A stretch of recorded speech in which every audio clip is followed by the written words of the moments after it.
Well, hello, good afternoon, everybody. Welcome back to the channel. Another live stream coming at you from North Texas at the V1 HQ. Happy to be with you. Happy to have you here on this lovely Monday morning over here for me, Monday afternoon, Monday evening, wherever you may be joining us from. Today is going to be a special treat, a special flight. I don't know why I do these things to myself, but you know what? It makes for good entertainment, and honestly, it helps me keep my skills and my knowledge sharp on the Airbus A320 series of aircraft. So if you're unfamiliar with what we got in store today, I had two ways of going about the stream. I've actually declared an emergency in an Airbus before for an emergency electrical situation.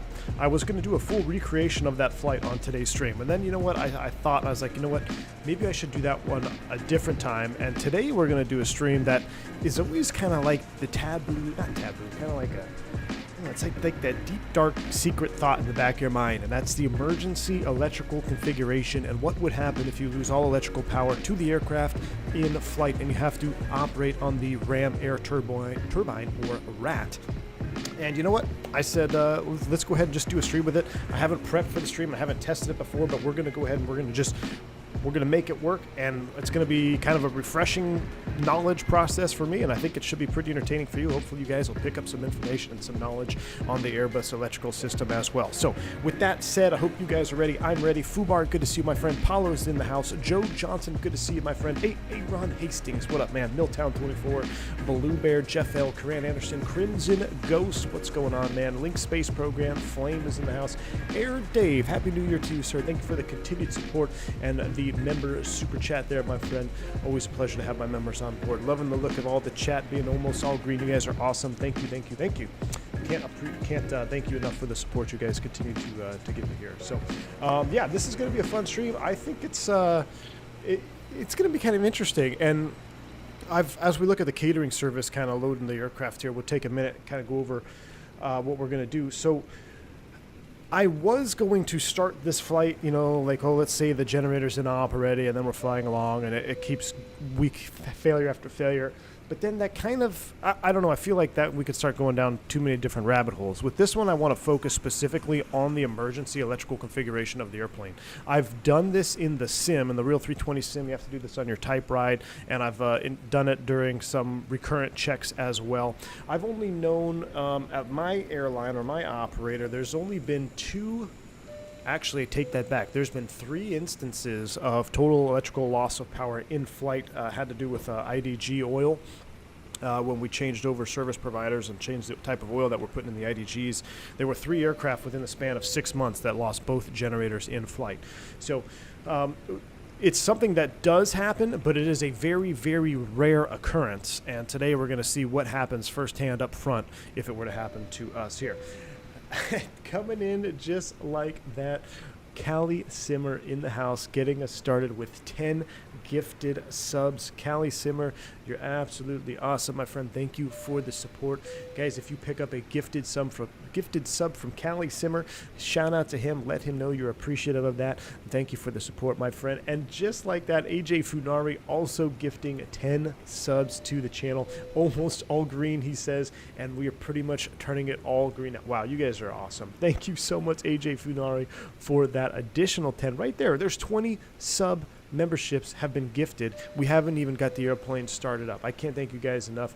I will pause the alert box for the time being for the seatbelt sign for all the new members who picked up private pilots. That's absolutely awesome. Thank you guys for the support.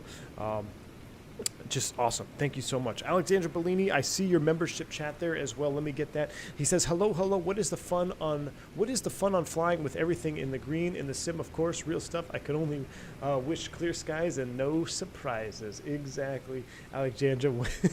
Where is the fun in flying with everything in the green? I know, man. Thank you so much for the support. We're going to fly with a little bit of weather today as well. We've got, we're leaving San Jose and we're headed over to Phoenix Sky Harbor. So we're departing some rainy, cloudy California west coast here, and we're going to head towards the kind of the mid-continent, Phoenix, Arizona. I was going to fly the opposite route, but then I decided I didn't want to shoot an ILS to minimums on the ISIS or the standby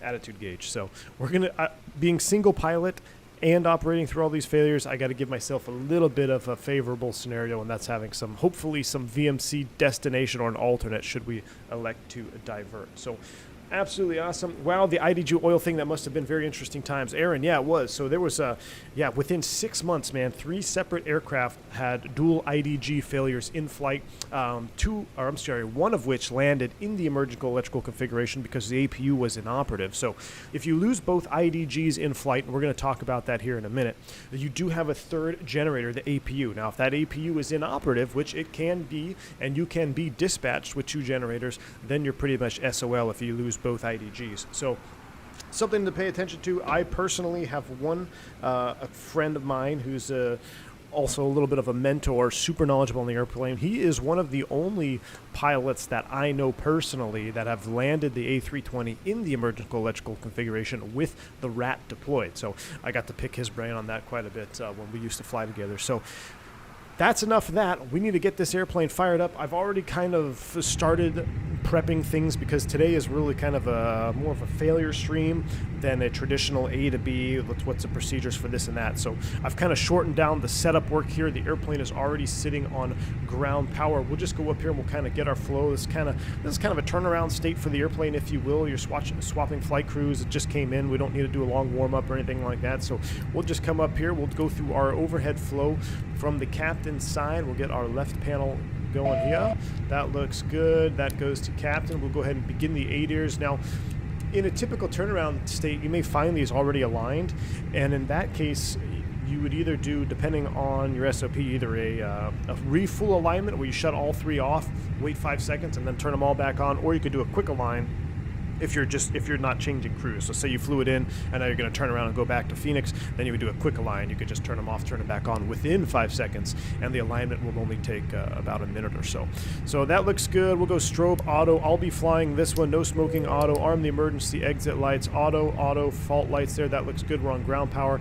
The first officer has already done the APU fire test. We'll do our engine 1 fire test, engine 2 fire test as well. That looks good. Everything on the right panel looks good. We'll put this in aft, and everything on the top looks beautiful. AJ Funari, rat time with the notepad out. Exactly. No, we do have an APU. The APU is going to be available for this one. So we're going to go through this whole the whole procedure. Basically, we're going to get into emergency electrical config. We're going to get out of the emergency electrical config, and then we're going to go back into it. So we're going to kind of do like really, really bad day in an A320. So it should be fun, should be entertaining. That's all done there. Let's continue with the rest of our checks. Let's look at the engine page here. We have oil. That looks good. Make sure our hydraulics are done, and pressurization. The cabin is an auto. Both of the valves are open. Skin temp. Cool. We'll come down here. We'll do the init request. We've already done the AOC portion. I got my F-18 for DCS during the 50% sale. I'm practicing carrier landings now. A Cicada, that's awesome, man. Love DCS, love it, love the F-18. Haven't been able to fly nearly enough DCS. I wish I could, but just been so busy, man. But enjoy. It's a wonderful sim. All right, we are operating Cactus 357, cost index 75. Our initial cruise altitude for today's flight is 370. That looks good. We'll go ahead and align on ref. We can confirm the alignment there. We pretty much have everything in the box. They're departing off 1-2, so we'll set departure 1-2 left today, and we're going to be on the Tiki 4. Winds are out of about the 120 direction.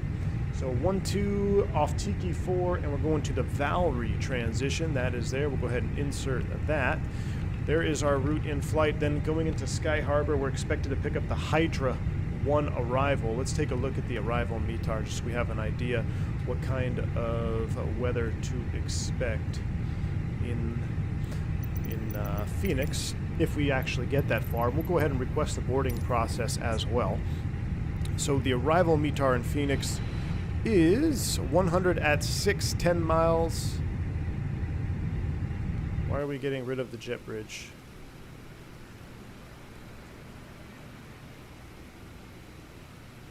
Okay, I guess this airport does it backwards. Whatever, we'll do it this way. That's fine. Winds are 100 at 6 in Phoenix. So let's just land on ILS 8. Nice long straight in ILS 8, Hydra 4 arrival. Or excuse me, Hydra 1. And we're going to come off of the Blythe transition. Insert that. That looks good. Secondary, let's do a quick initialization. of San Jose to San Jose. Should we need to come right back around here. And we'll do secondary arrival. I'll come right back around to the ILS 12 right. Secondary perf. I don't want to look it up. We'll just put 200 in the radio mins. Off the ECAM temp is 14. Winds were basically nil, but we'll go 120 at 4, a little bit of a headwind, and the altimeter setting is 2974. We'll set both of that. Almost set all that right there. That's done. Secondary RadNav, nothing to hard tune. Progress page, we'll put San Jose in the box here. Perf init B. Let's go ahead and take a look at our fuel. We need 11.5. We've got 11.6 on board. It is balanced as well. So let's go ahead and get our fuel tank pumps on, seatbelt sign on, and then we'll come down here and enter that block fuel number of 11.6. We also have a preliminary, I say it's preliminary, but I did the instant load here for the weight and balance. We'll get the zero fuel weight numbers in here. Zero fuel weight 129.8 and 30.9. 129.8 and 30.9 is set. That's good. That leaves us basically with just perf data to go. All right, alignment in 4 minutes. We'll get constraint mode on. No ATC for our departure today, so we'll just set our top altitude of flight level 370. And as they board, we can continue to kind of go over what we're going to be looking at today. So 370 was set, 3 minutes to alignment, and they are boarding. Bag should be showing up at some point, hopefully.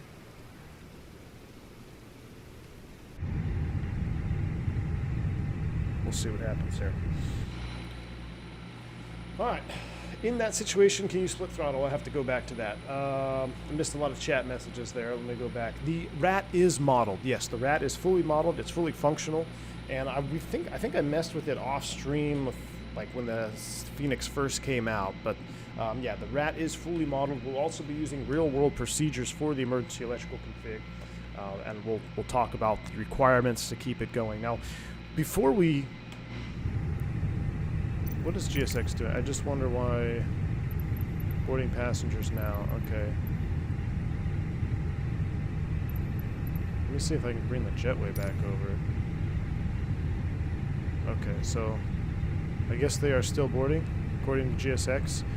While that's still boarding, we'll take a quick look at the overhead here. I'm going to kind of explain what the RAT is and what its purpose is before we get too far into the stream, because without knowing what it is, you may be wondering what I'm talking about. I'm not talking about a little four-legged creature that we see in the chat. So basically, the Airbus electrical system has got 3 main power sources to provide electrical power to the aircraft. Now, you could include the batteries in there, but that's not a main source. That would be a fourth or like an alternate source of power, and that would be extremely limited, right, if you're just on battery power. But the main sources of power are the engine generator. So we got generator 1, a generator 2, and then we also have an APU generator here as well. And you can see they're all conveniently located on the get all of our electrical power to the airplane. Should you lose a generator, the airplane is rated and tested to handle operation on 2 generators and even a single generator. So in theory, if you lose both engine generators, you could operate completely fine in normal law with an APU generator active. In fact, in the famous movie Cactus 1549 with Sully Sullenberger, that is precisely what happened there when they started the APU. So according to the reports, right, they lost both engines. When you lose both engines, they spool down. When they spool down, they could no longer provide enough power to spin the IDG, or I guess off the accessory gearbox, which then provide power to the airplane. So you lose both engine generators. What Sully did was immediately start the APU master. And when you do that, you can bring APU power up to the airplane and keep the airplane, keep all your flight instruments up and keep some flight control protections going as well. So it's fully tested, fully, capable of handling it on 1 generator. But let's say for some reason that you don't have another bad lag coming at you. Everything normal on my side. Maybe I wonder if it's just YouTube doing YouTube thing.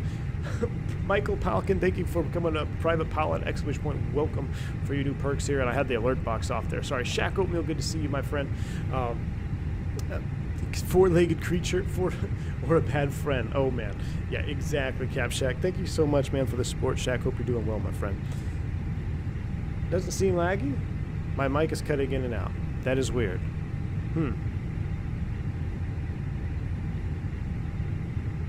Maybe just reload the stream. Maybe it's a YouTube thing, because everything on my end is showing complete normalcy. So, anyway, what we were getting at is, what are we going to do if the APU doesn't work and you lose both generators? There is still another source of power, and that is called the ram air turbine, or RAT. Now, there's multiple ways for the ram air turbine to be deployed. You can deploy it manually, and it can also automatically deploy. Now, the RAT, or ram air turbine, is capable of providing emergency electrical power, and some hydraulic power as well, specifically for the blue hydraulic system. And if you look here at the hydraulic panel on the Airbus, you can see RAT man on. So this push button would be a manual on, and it would imply that we're going to provide blue hydraulics to the aircraft. So that could keep you flying, because remember, hydraulics are the lifeblood of an airplane. It doesn't matter, what failures you have. If you have no hydraulics, no green, no blue, no yellow, you're not going to be able to move the flight control surfaces. So you need to have at least one hydraulic system operating. The RAT can provide that via the RAT man on push button. What aircraft would you like to see in this sim? Dan Landon, thank you for the $3 super chat, my friend. Man, I'd like to see a 350. I'd like to see a 350, my friend. Thanks for the bank angle check there. And C2A, I had the alert box off when you donated as well. Thank you for the $3 super chat, the bank angle check. Guys, I have a bad feeling about this flight. Better get my free drinks before takeoff. Yes, please load up on free drinks before we get airborne, because it's going to get a little bit spicy. No doubt about it. Thank you, C2A, for the support, man. Callie Simmer, that's why you voted for the hydraulic failure. So, not ironically, but I did do a hydraulic failure on one of the very first Fenix streams we did, where we did a full extensive hydraulic failure, and it's all modeled very nicely on the airplane. So, but that is, I'm just trying to get at here, without getting into a full systems lesson, that there are multiple things the RAT can do. The primary is power and hydraulic, okay, and that's basically all I can do. Give you primary, it can give you hydraulics, and it can give you electrical power. So the emergency electrical option over here, we also have a man on push button. So you notice both push buttons say man on, man on. That is for manual deployment of the RAT. The RAT will automatically deploy should we lose AC bus power for AC bus 1 and AC bus 2, and you could tell that would be here off Gen 1, Gen 2. So if you lose both of these and the APU is not on, guess what? Your AC bus is not powered, and guess what's going to pop out automatically? The ram air turbine. That's what we're going to trigger today.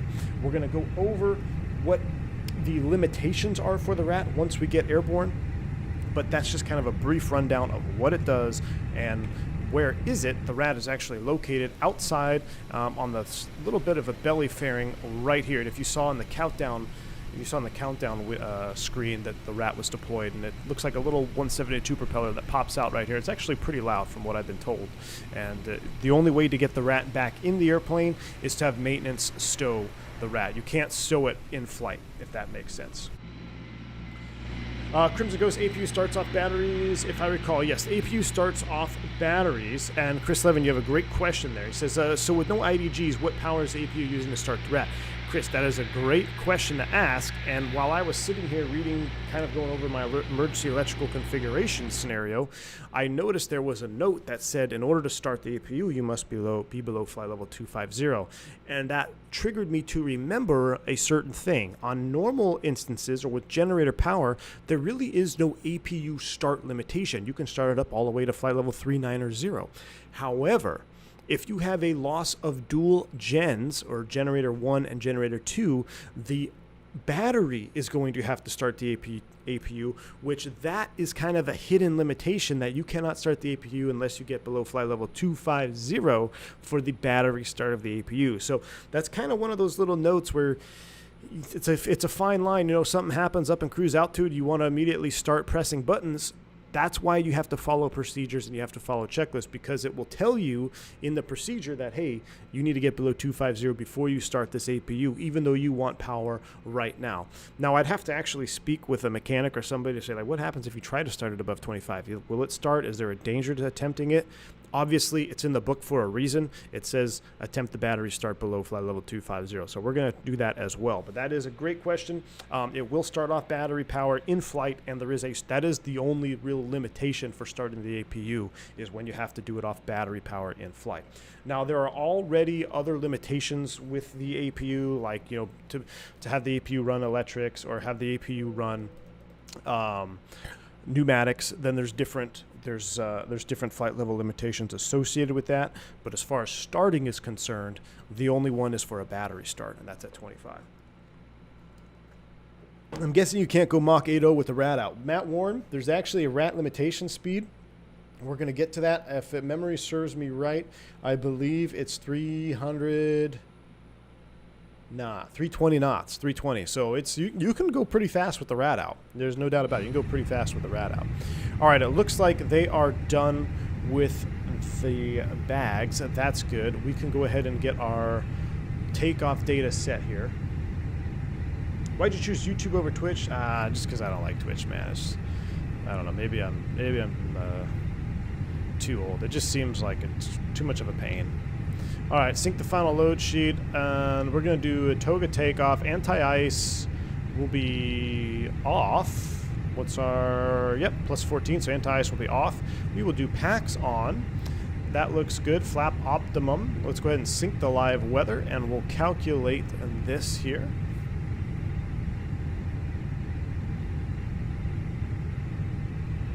Did you turn off the APU as the engine start, or do you turn the APU off before startup? Brad K, do you turn off the APU as the engine start, or do you turn the APU off before startup? I'm not sure what you mean, my friend.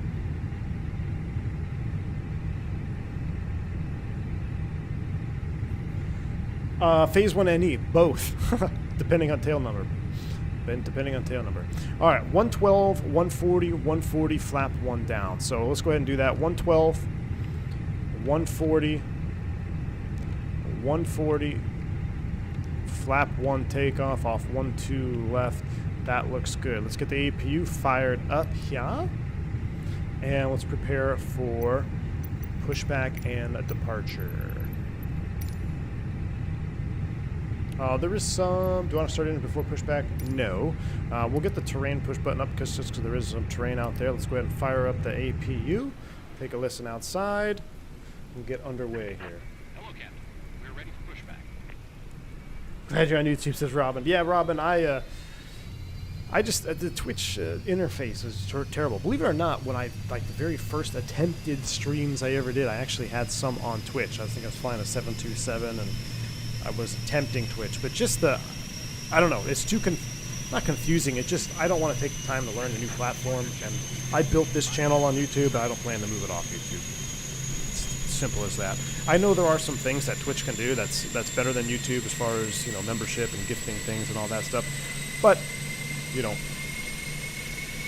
like I said, I built this channel here, to keep it here.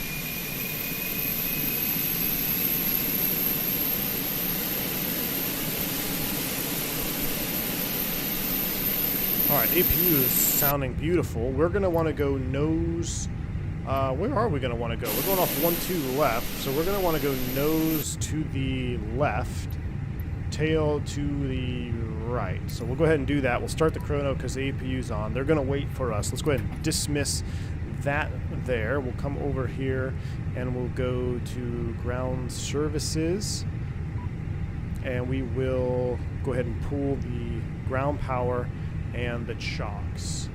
All right, so that is done. They're locking gear. They're getting ready for pushback. We're kind of skipping all of our departure brief because if we sat here and tried to do this whole flight by the book, we'd never get off the gate. So this is kind of a hodgepodge between an A to B stream and getting to play around with failures. So you got to mix it up. We can't always just fly A to B every day, right? We'll go ahead and accept that load sheet. Cool deal. Boom. And we're off block. We're off block 11 minutes late anyway. Dang. It's all right. All right, I got the timer going for the APU bleed, 370 top altitude. I saw in the chat someone asked no anti-ice even though it's rating. That is correct because the temperature is not within the icing range. Plus 10 here on the ground, plus 10 or below, we would go ahead and activate the engine anti-ice, but we don't need it right now. All right, we'll go tiller cam on, Throttletek. Brakes are released. You are clear to push, sir. We'll start after pushback just because we got to wait for that APU bleed. 3 minutes on the APU there. Is it always necessary to load the winds for all flights? Matt Warren, in the sim, no. In real life, yeah, you want to have wind data, but you don't need it. Look at the reflection off the truck. That's pretty cool. Lola Pilot, thank you for the continued support. He says, thanks for the great content. Hey, appreciate that, Lola Pilot. Glad you're enjoying the content, man. This one ought to be... I don't even know what I'm getting myself into here. So I fully expect to be completely engrossed with single pilot flying, trying to handle the emergency and missing a lot of chat messages. So for that, I want to apologize right now ahead of time. I will try to get to your questions when I have breaks in the ECAM and the airplane is not in a dangerous position. But remember, in a two-crew environment, what you're seeing would probably be much more methodical and stable because you have one pilot flying the airplane and the other pilot, all he's doing is flipping switches. So you're just going nice and slow, methodical, getting it done.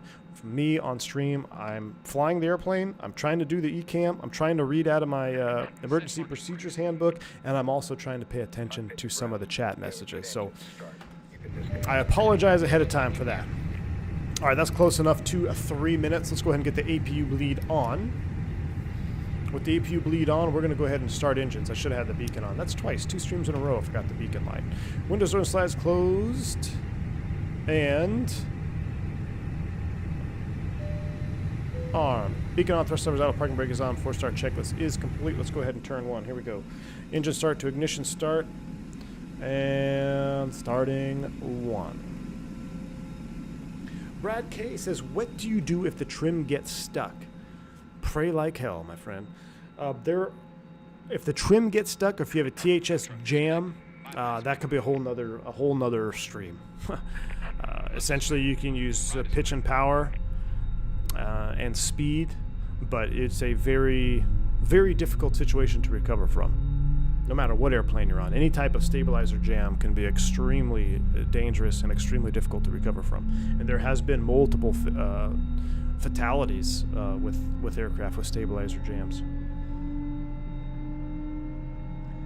Georgia going to need both engines, the APU and the RAT tonight. Al W, what's up, my friend?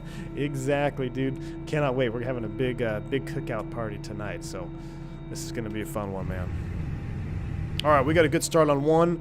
In a scenario like this where the taxiways are contaminated with standing water, and even if it's slush or snow, it's always a good idea to do a 2-engine taxi if you can.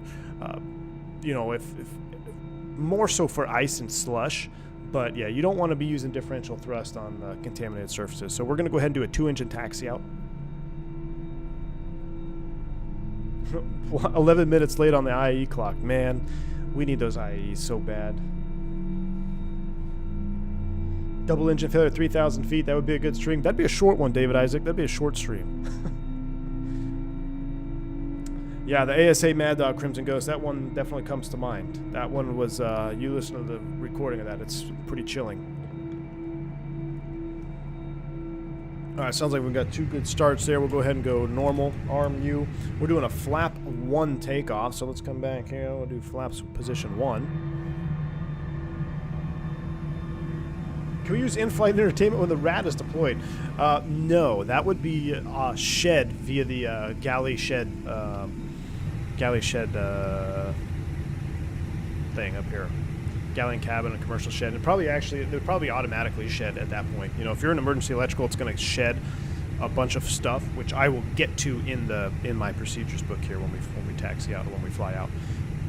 All right, that's good. We'll go ahead and do APU bleed off. That can come down. We got 2 good starts. Let's go ahead and set their temps to about where they should be. Right about that 11 o'clock position is where we fly with them most commonly. We got 2 good starts. It's a short taxi out. Let's go ahead and do all our checks here at the gate, shall we? Let's do a flight control check. Full up, full down, neutral, full left, full right, neutral, rudder check, full left, full right, neutral. Let's do, I think it was 0.1 up. There we go. That looks good. And then the FO would check his. We'll go auto brakes max. Takeoff config checked. We'll go, that can go on. That can go to auto. That's in auto. That's TARA. And technically we are on VATSIN, so let me go ahead and put that in Unicom here. 122.8. Cat 3 Tiller just came in. Gonna assemble the desk mount and pray this one works hard. If so, gonna get a stream going. Still waiting on the stick. They stopped production for holidays. If you do the planned diversion stream, I'll be your spatcher for it, lol. Wrong Side Sim. Shout out to Wrong Side Sim, man. Thank you so much for stopping by the stream and giving a $10 bank angle check.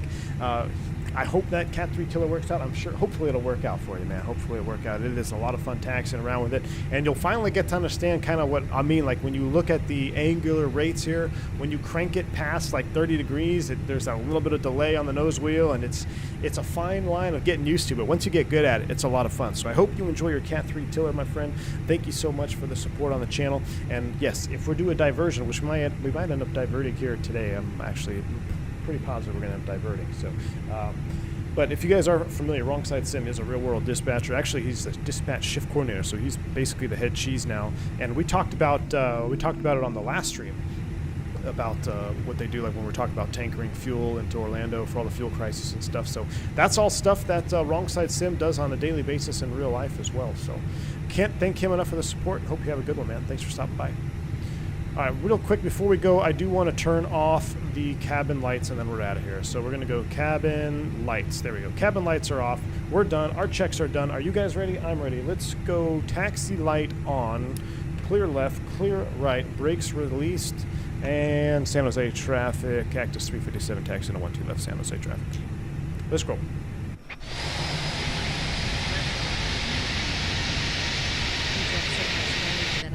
After I follow you for a solid year and watch all your videos, I'm going to become way too cocky, and next time I'm boarding an Airbus, I'm going to say, hey Cap, I got your back if you need me. Callie, Simmer, bank angle check, I'll right back at you, my friend. Oh, that's funny. Yes, we would love to hear that. You know, any captain up front would just love, hey, I got your back, man, if you need. That's Callie Simmer. I appreciate your support, man. Hey, I don't doubt you'll have the knowledge, my friend. That's what I'm here for. I'm giving you the knowledge. And look, at the end of the day, if I was ever in a scenario where, let's say I became incapacitated, FO was incapacitated, and somebody had to land the plane, and there was no other pilots on board, you know who I want up there? I want Callie Simmer, or I want one of my diehard V1 followers to take command of that airplane and get us on the ground, because it's probably a hell of a lot better than someone who has no knowledge whatsoever. But yeah, it's I've had guys come up and say, you know, I think one time I was in Boston. I might have told this story. I think it was Boston. I had a private pilot come up and was like, hey, if you need any help, I'll be in the back. I got my PPL. I'm like, cool. I just I didn't want to, you know, it's, you always want to, you know, I appreciate the enthusiasm, but it can be a little cringe sometimes.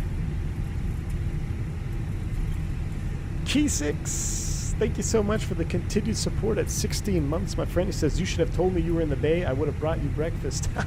Key 6, for sure, man. Hey, you know what? I think I might be going, actually might be going to the Bay here at some point this month. But thank you for the continued support, man. I don't want to step into that gas chamber as all pilots are knocked out at once. Yeah, if all the pilots are incapacitated, there's something else happening for sure. Giorgio, welcome. Have a nice flight. Thank you, sir. Appreciate you. Even with a simmer with an average of 550. Hey, Chris Super, what was my last landing with VAL? I think it was like a 550 something, wasn't it? Hey, any landing you can walk away from at that point, I have no problems with, man. Just get us on the ground. I got my 250 sim pilot hours if you need any help. I'll be in the back. Oh, jeez. Imagine being a captain on a flight to or from a flight sim expo. Just keep the door closed. Jeez. C2A, that's hilarious, man. Oh my gosh. Dude, I'm going to have to look. C2A, I'm literally going to keep an eye open in the open time pod, as we call it, with all the uncovered flying. And if there's anything going to Houston, I'm gonna have to pick it up. I will have to pick it up just because I want to see my. That'd be hilarious, dude. Thanks for that, C2A. Appreciate you, man. My daughter told a Frontier pilot, my dad is a pilot, he flies a plane on the computer. I was embarrassed, but they had a blast. Oh, Robinson, I mean, that's fun. I mean, that's, hey, there's no shame in that. That's fun. There's no shame in any of it, because I think back to, you know, when I first got my PPL, I wanted everybody to know. You're so proud of it, and it's a huge accomplishment. And but at that point in your career, or in your flying career, you really truly don't know what you don't know yet. But it's just it's fun, man. It's fun. It's all fun and games. All right, we're the ones here. Let's get out of here. San Jose traffic, Cactus 357, departing 12 left, San Jose. All right, so how we're gonna do this is we're gonna do a normal takeoff. We'll get airborne, and then we'll start arming some failures, and then it'll get spicy. But we're not gonna do it right off the ground, because I wanna kind of capture what would happen, you know, when you're up at cruise altitude. And I'm gonna need, because I'm single pilot doing this too, is I'm gonna need some altitude below me, and we're gonna need to be in a low workload phase of flight. You know, I don't just want to pop both generators here on the takeoff roll. Although that would be interesting.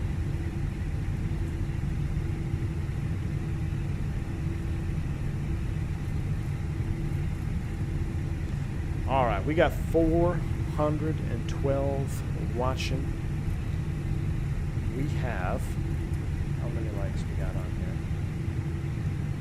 here? 116 likes. I'm gonna need 200 likes before takeoff, so we can do yoga from the outside. If we don't get 200 likes before takeoff, we're going to do the lame Toga takeoff from inside the airplane again.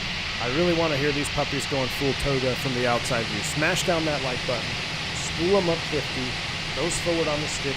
Here we go.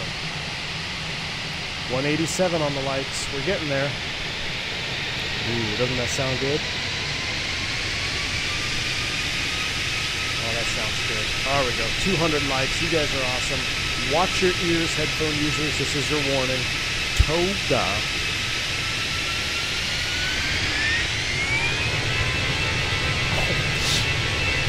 Oh my gosh. Mantoga SRS nav auto thrust blue. That was amazing. That was amazing. All right. 80 knots. Thrust set. 100 knots, check. V1.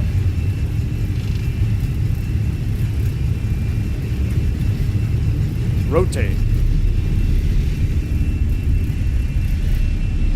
Positive rate, you're up. Navin. Fly with, watch yours.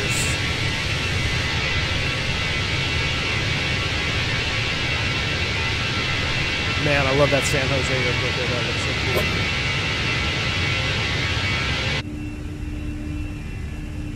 All right, we're Mantoga SRS Navin. It's got a nice little tailwind or wind shift there. You can see here with the terrain, you can see this departure procedure. I don't think that wind was quite at 120. Look, you can see it's falling off now. Lever climb. Let's go ahead and bring it into MCT here for a second. We get a nice positive trend. I don't like that wind shift. Temperature is still plus 15, so we're looking good right there. There's a positive trend. We'll go right back into that. Thrust, climb, auto thrust. We're just hand flying. We are in the soup.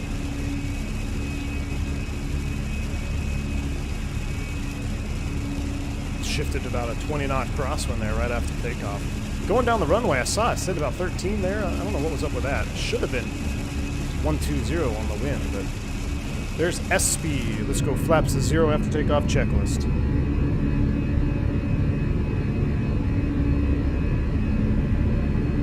Man, that Toga from outside was pretty sweet. Imagine that with IEs. Alright, well I guess let's get down here to our IFR view. We're still hand flying. Coming up on Nevs. Slight left turn here.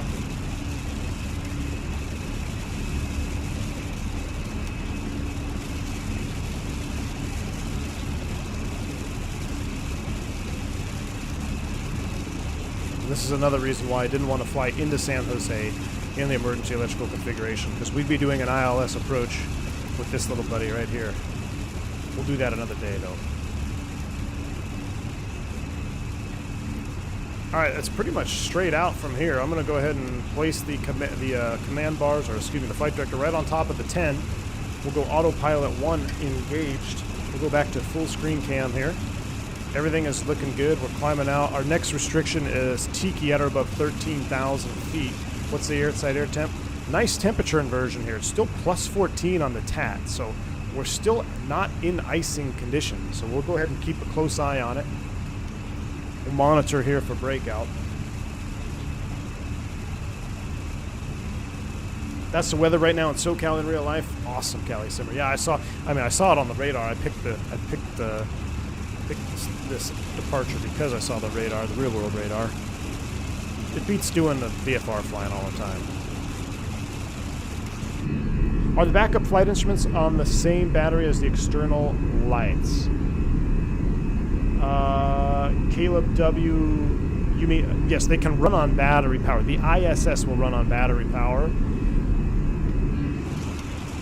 that's what you're asking, yes. I believe there are some external lights that get shed, I think. That's actually a great question. I'd have to look that up. On the RAT configuration, maybe not with the RAT out, but maybe just on battery power. What external lights are available on battery power? I'd have to look that one up. Okay, there's +8, so now we've entered the icing condition range. We'll go ahead and get engine anti-ice on. Oh, before we turn off the lights, let's have a nice breakout here. Let's have a breakout. Look at this. Oh my goodness.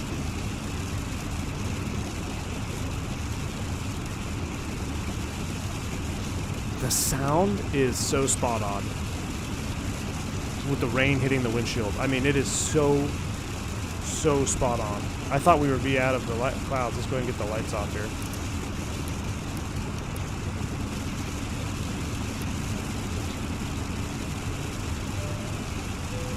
Patrick Trooper, welcome to Commercial Pilot, sir. Thank you so much for joining the channel, becoming a member. Exclamation point welcome for your new perks here on the channel, my friend. Thank you. We are in it thick right now.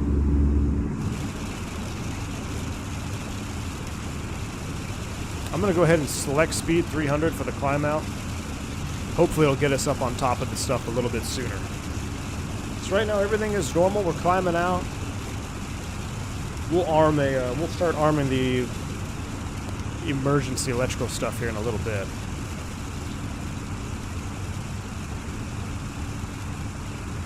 V1 ASMR rain stream. Yep, TAT is below 10C, and actually it's coming right back up. You can see that little bit of a... We're definitely flying through inversion. There's a nice inversion layer. Look at that wind, 66 knots crosswind here at 13,000 feet. That is spicy. That's also why I got a 2 down. Let's go ahead and back it off a little bit. Remember, there's a couple ways you can expedite your climb. Most common here is to just roll that speed back in selected speed. We'll go ahead and get that climb rate going. Hopefully we'll get up on top of this stuff and get out of any turbulent air. Aviation Blase says, I'm here at Charlotte for CSA training and I overslept on my first day of class. Uh-oh, Aviation Blase. Hopefully they don't dock you too hard for that. Maybe you're watching too much late night V1. Thanks for the support, man. Can the rain make the engine stall hard enough? I wouldn't say never. But theoretically, I would say it's possible, although highly, highly unlikely. Wow, look at this layer, multi-layer breakout. Look at that.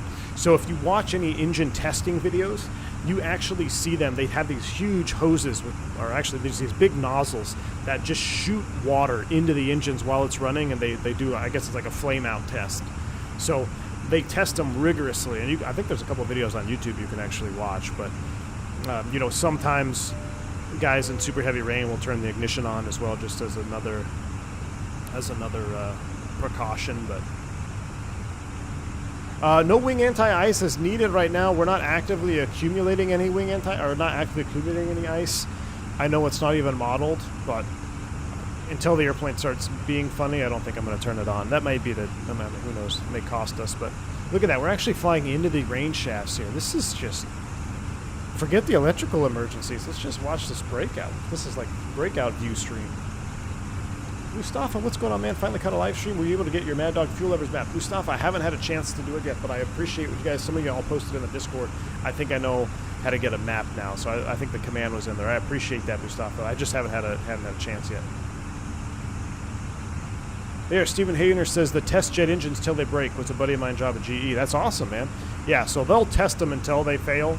But you can watch all kinds of cool videos. They have, you know, like they shoot frozen turkeys into them to simulate bird strikes. They do the hoses. We'll go ahead and set standard here. STDs across the board out of 18,000 feet.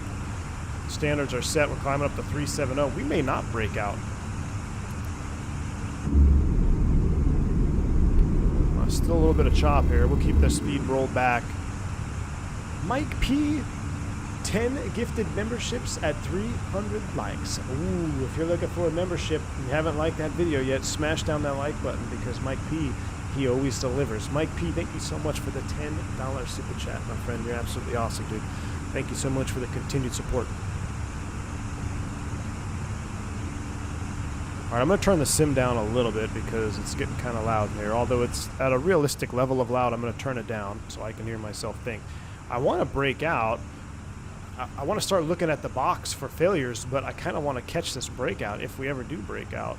So let's just keep riding here in cockpit view until we break out. We don't need the dome light on anymore. We still have the engine anti-ice on. We're at -1. Still looking good. Look at that wind. 86 knots now. There's a nice little jet stream up here. Got traffic out there. If we get up to cruise, then that's fine. We'll do the failure from cruise. So my failure that I had, my emergency that was declared, I talked about it on the Members Only podcast, which is a highly elusive podcast that may or may not ever find it. But it all started, believe it or not, right after takeoff. That was the first sign that we were going to have electrical problems on that flight, you know, looking back in hindsight. And it all started with the autopilot disengaging. It was able to be re-engaged, but it was just a weird autopilot would disengage, no ECAM, no nothing. So we'll keep that in mind. Tony back home, welcome to the stream, man. In real life, weather radar says cloud tops right now are around 20,000 feet. Okay, Lumen Officer, thank you for that. We're at a 24.5. I feel like it's getting brighter up there, but I just don't know. Sometimes it's brighter, sometimes it's not. We'll keep rocking with it. Everything else looks good. We'll see what happens here. We'll keep going. A similar thing happened to the Qantas 72. Oh, yeah. Micah, yeah, absolutely. I remember that one, yeah. Exclamation point welcome, Amantha Esports. Exclamation point welcome will get you all your new information there. Yes, the max, someone said 320 knots. Yeah, max for the RAD is 320 knots. And you're not really concerned with the max speed of the RAD. You're more concerned with the minimum operating speed.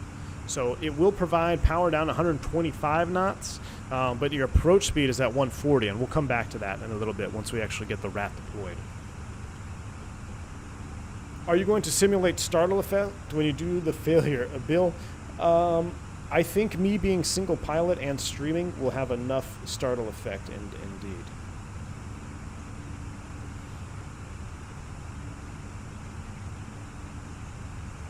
Now we can do a little, I'm going to kind of play with the box here. I'm going to use the FO box as our failure box. So I'm going to come back here. Let me look at failures.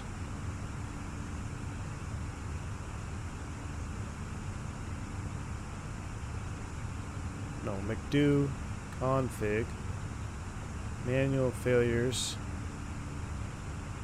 Oh, wait, we're getting close to breakout. We gotta be. It's getting lighter. Come on. Oh, I think I see it. I think I see some breakout. Oh, starting to see the sun through the clouds. Oh, this is gonna be juicy right here.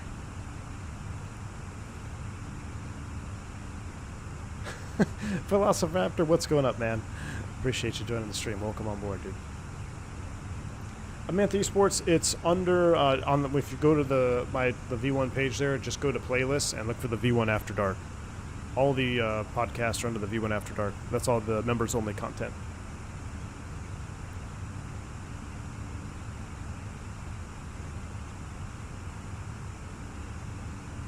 Look at this, we're getting there. I can see the tops. Oh my, I don't know if we should do it in XP view. Look at these clouds. That looks so real, guys. Looks so freaking real. Let me get the alert box. There we go. Cool. We're getting there. This is when Active Sky would refresh and there would be no breakout. Exactly.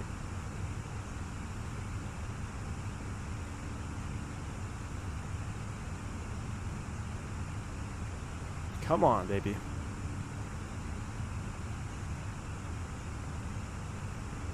It's getting quieter, though. You notice that as the air is getting thinner. We'll transfer. Oh, it already switched over to Mach. Let's do a 7.0.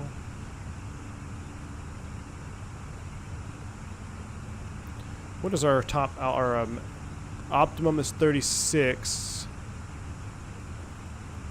Let's go ahead and stop the climb at 350. Hopefully that'll be on top. We'll stop the climb at 350 a little bit just because of our weight.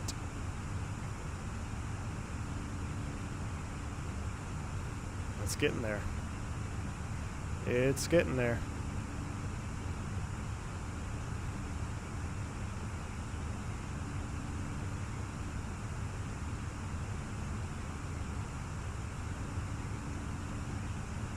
Wow, here we go. Look at these tops coming out. This is... Oh, that's awesome.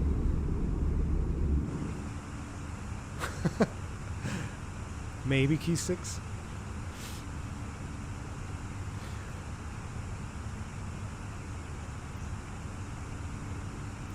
There we go. That's a nice high overcast layer. I think 35 should be close enough. Does it happen in flight that you don't get a breakout? Yeah, Zephyr, it definitely happens. Just the other day, I was talking about it. I flew Dallas to LaGuardia, and we were pretty much IMC the entire way. Very high altitude clouds and very bumpy the entire way, too. After we got over about... We went north. Our route of flight had us going north because there was a nice line of weather, so we kind of went north and then cut over. And up around that St. Louis area, we just started picking up some really bad chop and turbulence, moderate for sure. And we couldn't go any higher because we were in a heavy 321. So the only option was to go lower. So I think we ended up cruising at like 31. And we were in it the whole way, whole flight, all the way down to 200 feet. How do you maintain centerline with low minimums? That's what the centerline lights hopefully are for, and or you can judge your centerline position between the edge lights. It just comes with practice. Yeah, Brad, it looks freaking good. Mike P says E-Jets look like a ripoff. Mike P, I will say, so I wasn't even aware that that E-Jet stream was live during my last live stream, and I went back and I kind of watched some parts of it. And there's one thing I don't know, and I haven't. You guys probably know it. Are they offering, like, are they doing the same thing that the MD-11 people are doing? Basically, you can pay to be in a beta or an alpha. I don't know if I thought I heard someone talking about that. And then just what I looked at, man, that plane looks rough, man. I flew the 170s, 190s. That was my first, like, 121 airplane that I flew. And the model looks great, but there's a lot of things there that are not there, that should be there, unfortunately. Okay, so they are doing, it is a pay-to-play thing. Yeah, I don't know how I feel about that either, man. You're opening up a can of worms with that method. I didn't support the guys doing TFDI, doing it for the MD-11. I didn't buy it early. I'm not going to do that. And I'm definitely not going to buy the E-Jets early just to have hell, the X-Crafts or SSG look better as far as operational standpoint from what I could tell just on the stream.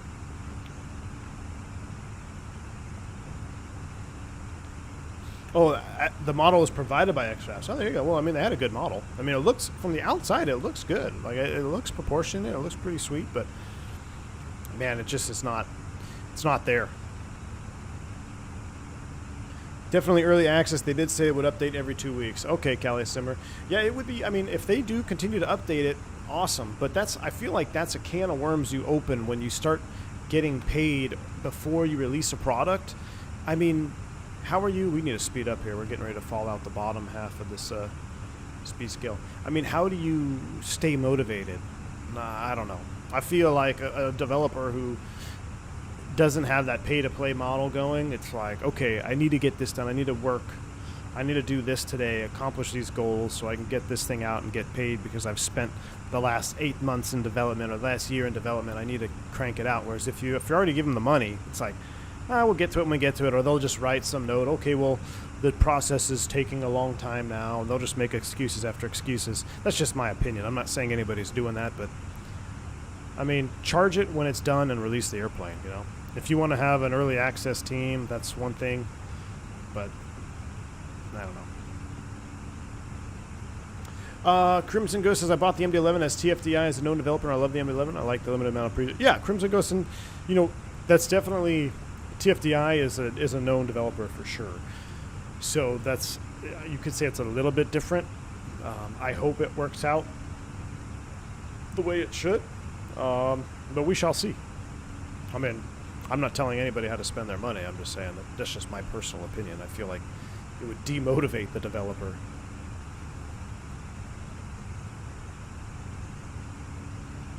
How about the Hot Start 220? Sweet, man. In X-Plane 12? I probably won't be flying it for a while. All right, so that's fine. We're going to level here at 350. I'm going to put the shades down. I guess we're going to stay in the clouds for a little bit. So we're leveling here at 35. Hopefully it'll smooth out. We're minus 56 there on the SAT, so we can go ahead and turn off the engine anti-ice. We're no longer going to need it up here. It's too cold, theoretically. We're speeding up to our cruise altitude. And let's start looking at what we can do here to fail us. So we're going to go into the electrical page. And I told you the RAT can be deployed automatically or manually. The automatic deployment of RAT will become when the AC bus 1 and 2 are no longer powered. So we can get the RAT to pop out multiple different ways here. Let me go into conditional here in case I pop it. So we've got our AC buses we can failure. AC Essential Shed. I'm trying to remember the failures that I had. We had a whole slew of them.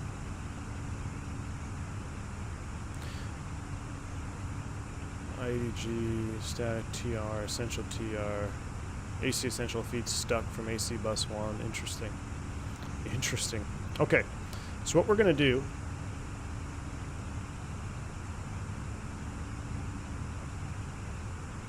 is we're going to pop the generators because that is what happened most recent. So we're going to do a generator failure above. I'll tell you what. Let's do it in minutes. Let's do it in minutes. Let's do it in 5 minutes. We're going to arm that one. Generator 2, we're going to arm in 5 minutes as well. Boom. So we're going to arm both of those to fail. What else can we mess around with right now? We're also going to do the AC Essential Shed. We're going to arm that in 6 minutes. Because that's one that I had.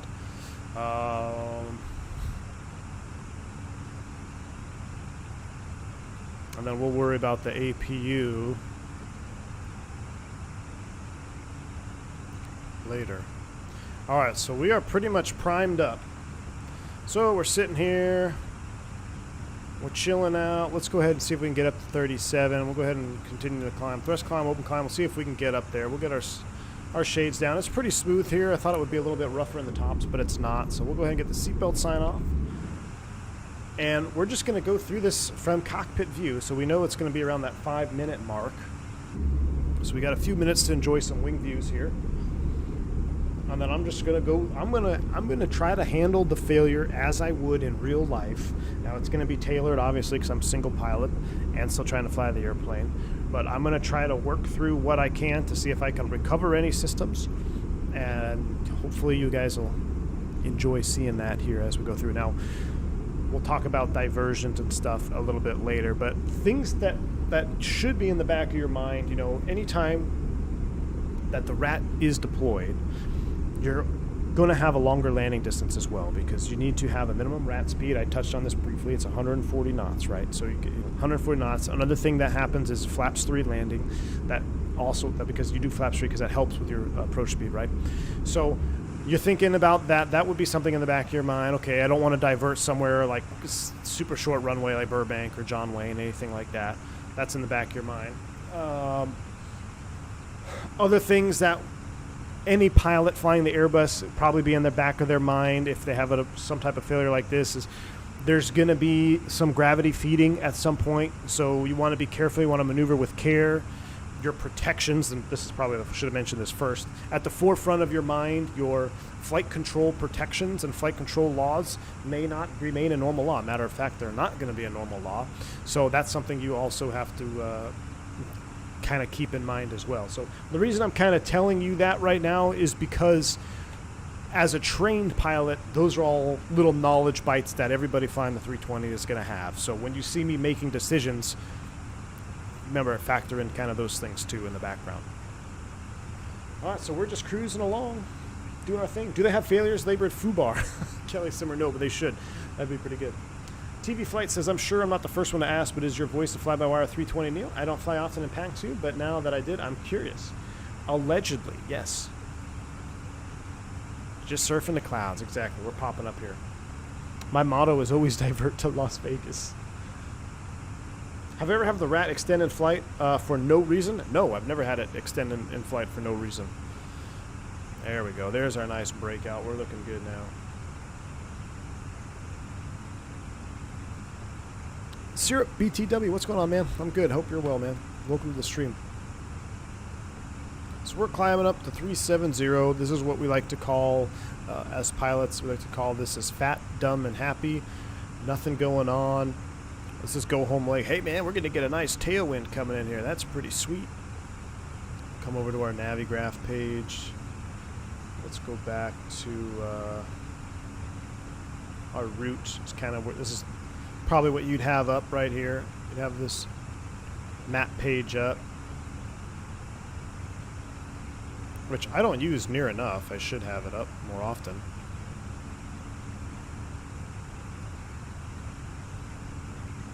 On the sim, anyway. In real life, I typically fly around this all the time. If you're a member, you see the shorts videos. Fly around pretty much with that on. So there's our route of flight. We're just chilling. Leveling 370. We have a company message. What's that all about? Oh, it's probably a delay report. Which we're not worried about that. Cactus Ops, you're delayed. Yeah, we're going to be a hell of a lot more delayed here in a little bit, too. What's the story with the thumbnail? Chris Stuper, that was a Cactus 320 in Philadelphia that rejected takeoff. And, yeah, not good. Low-time pilots on the Airbus, I believe they had come from the 737. They had a runway change. Oh, here we go. What was that?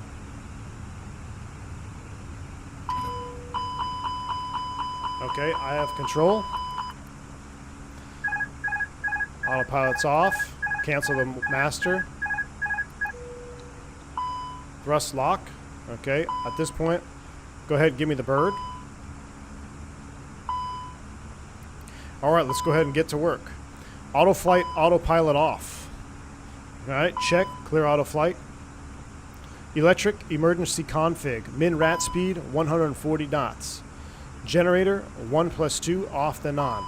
So at this point, also I'm going to pause here. I'll show you land ASAP. Whenever you see that, that means you're declaring an emergency. So, you know, we would delegate First officer, you're flying. I'm going to run the ECAM, whatnot. In this particular instance, it looks good because I've got my screen still in the RAT, right? Or in the emergency electrical configuration. I have my screens and the first officer doesn't. So it would be a good idea for me to be in control of flying duties. I'm going to bring these, put them back in the climb detent here. So LA Center, this is Cactus 357, declaring an emergency, requesting a block altitude between 37 and 25,000 feet, and we're also going to be working on a diversion here, but stand by.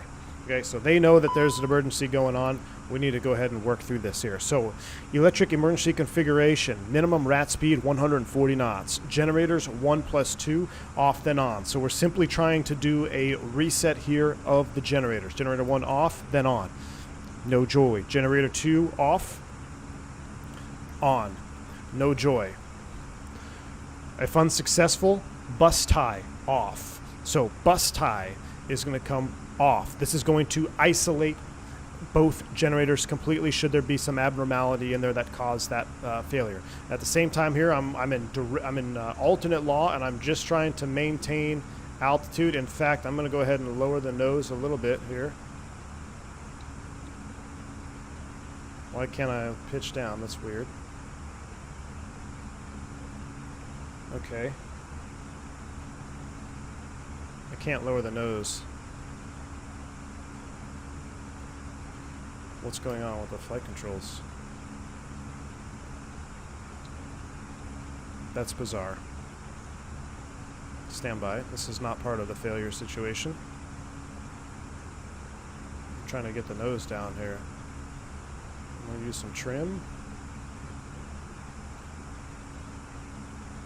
There's level. We'll continue on. Let's do a reset here. All right, generators off, then on. Engine mode selector ignition. VHF1, HF1 ATC use, which we're using my side only. Fuel gravity feed, so we know we're gravity feeding only. This green arrow, I've had this in real life. That means you have more failures. So let's continue. FAC1 off, then on. Basically, we need to reset the flight control computer, flight augmentation. That reset. That's back online. Good. Just trying to maintain level here. I don't know why we're not getting a nose down here. That's not good. All right, bus tie. Back into auto. Bus tie, auto. Check. Fuel is gravity. APU start if available. Now, since we have emergency generator power from the RAT, we can start the APU. Now, theoretically, we should...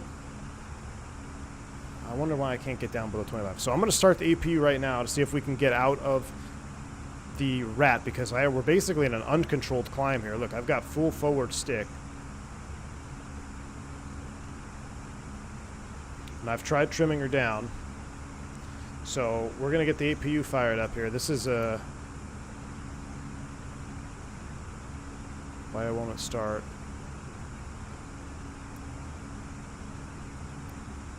There's a 45-second delay after you lose both generators. Hold on, I'm going to do something here. I'm going to bring the power back. I'm going to see if this will get the nose down. There we go. Okay, now... Okay, that's weird. Now my side stick is working. That's weird. That's fine. We're coming down now. Let's keep flying it. A little bit of a simism there. Watching that power. All right, let's continue working through our procedures. Gravity feeding procedure. Gravity feeding is going on. If available, APU start. Okay, clear electric. Nav ATC transponder 1+2 fault. Clear nav. Flight control alternate law. Max speed is 300 knots. Protections are lost. I'm aware of that. Clear flight control. Auto flight, auto thrust is off. That I'm aware of that. I'm using manual thrust. We got the airplane recovered now. We're coming down. I've got 250 set in the window as a reference, and we're going to keep our speed right around that 7.7 mark. Matter of fact, I'm going to set 7.6. I'm going to go ahead and bring power back a little bit more here. See if I can get us around that 7.6 mark. We'll go ahead and shallow out that descent rate. Clear auto flight. Clear auto flight. Air engine 1-2 bleed fault. Engine 1 bleed off, then on. So engine 1 bleed off, then on. Engine 2 bleed off, then on. Remember when someone asked about the trim failure? I just saw that out of the corner of my eye. I know. All right. So that takes care of the ECAM. We still have status. So stand by, in-op systems. Land ASAP, we've declared an emergency. We are gravity feeding on fuel. The rad is out, emergency generation is in use, engine anti-ice has failed open, and VHF 3 voice. All right, status. Status, min rat speed 140 knots. Max speed 320 knots. Max brake pressure 1000 psi. Fuel gravity feed. Avoid negative G factor. That's why I was trying to be real careful there when I was lowering that nose. So avoid negative G's. Roger. We're at 1600 feet per minute descent right coming down. Approach procedure for landing, use flap 3. Approach speed VREF plus 10, 140 knots. With the landing distance procedure, we'll have to accomplish that as well. That's what I was talked about on the ground. We're going to be much faster than normal. So we'll keep an eye on that.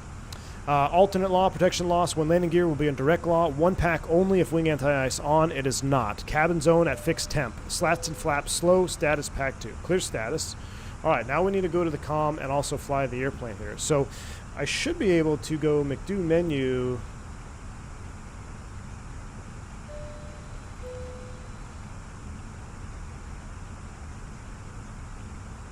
Still got 2 fails on there. Okay, so we're coming down to 25. Let's see if we can get this APU fired up.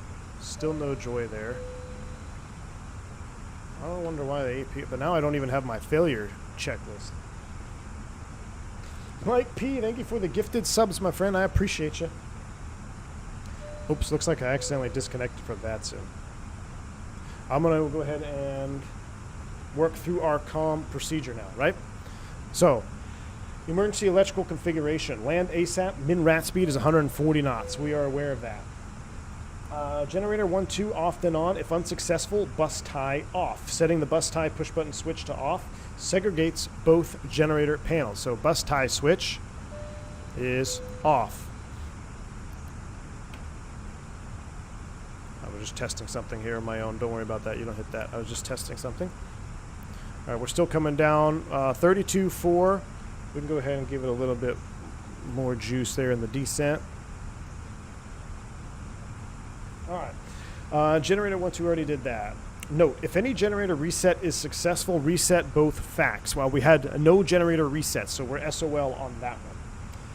Emergency electrical power. If emergency generator not in line, man on. Okay, if it's not in line, man on, which theoretically, if we go here,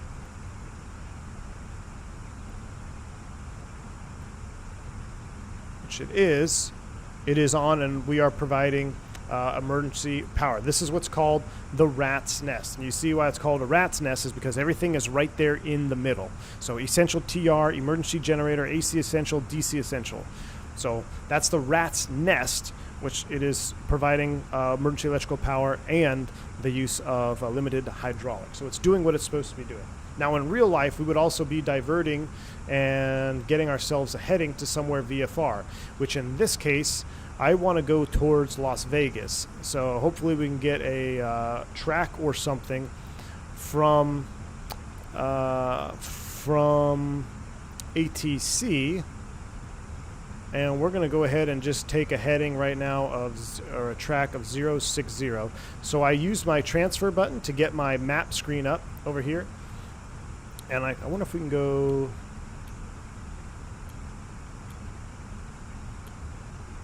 I was trying to get the FO screens back. He's not going to have any screens, though, so he's in the dark. So we're coming back to 29.5. We're in a left turn is about 060 in the track.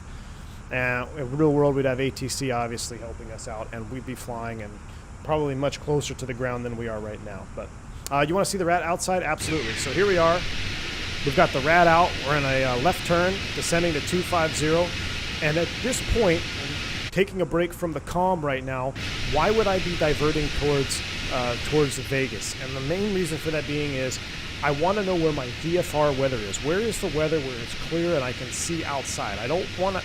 The airplane is capable of shooting an ILS approach procedure in this configuration, but I don't want to do it if I don't have to. I know Vegas is close by. It's just to the left of us, out towards the east. and it should be VFR over there. So that's why I'm going to select Vegas as my alternate at this point right now. It's closer than Phoenix, and it's VFR. Now, the one thing you do have to consider, though, is you're going to be flying into some terrain, high terrain, in emergency electrical configuration, which is not optimum. But remember, you got to pick and choose your battles right now. If it's VFR, I will take that over doing an approach all the way down to minimums. And we'll keep that track. Let's come back about 050. So we'll continue 050 here on the track. And we're getting ready to level. We're doing 250. We can give it a little bit more juice here. Bring up the power a little bit. I'm trying to fly and turn and read through this comm here.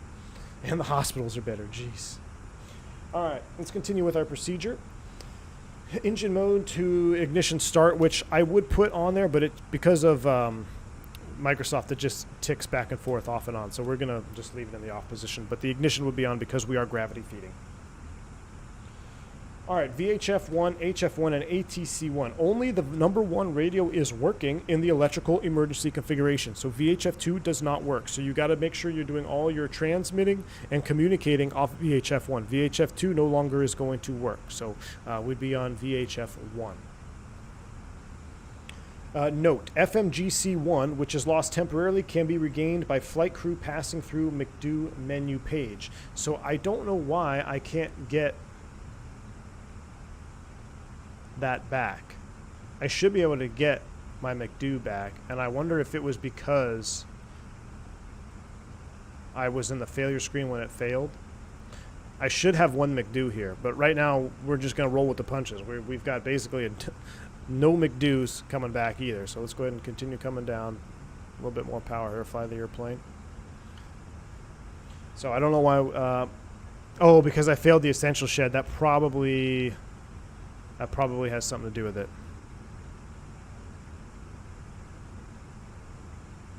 Now my question is, if I go alternate feed, but unless we get the APU back, we're not going to get anything back here.